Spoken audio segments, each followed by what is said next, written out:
সকালবেলা রনি বলল গাড়িটার খুব বাজে অবস্থা, চল ধুয়ে নিয়ে আসি। দুজনে মিলে বেরিয়েই তুই ছাড়া একলা আমি কেমনে থাকি ভালো, এই ভরা জোছনায় তুই কার পাশে, কার বুকেতে মাথা রাখিস কারে ভালোবেসে। গান করতে করতে চলে আসলাম পেট্রোল পাম্পে। ভাবলাম গাড়িটা একটু তেলও ভরে নিই।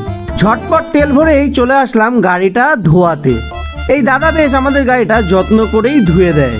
ধোয়ানো কমপ্লিট। এইবার টান টান চলে গেলাম সকালের ব্রেকফাস্ট করতে। গিয়ে দেখলাম ডমিনোজে খুব একটা ভিড় নেই। তারপরে ওদের নতুন এই লাঞ্চ মিলটা অর্ডার করে নিয়ে ফার্স্টেই খেয়ে নিলাম এই ভেজ পাকোড়াটা।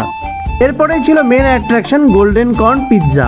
তারপরে এই 20 টাকা দিয়ে এক্সট্রা এই কেকটা কেনা হচ্ছে সব থেকে বড় ভুল ছিল। পুরো পিৎজার মুখটাই নষ্ট করে দিল। যাই হোক, কোল্ড ড্রিঙ্কসটা খেয়ে আমরা আজকের মতো আবার বেরিয়ে পড়ি। তেরা ক্যা হোগা, সোচো। আমরা গান করতে থাকি। দেখা হচ্ছে অন্য কোনো ভিডিওতে, ততক্ষণের জন্য টাটা।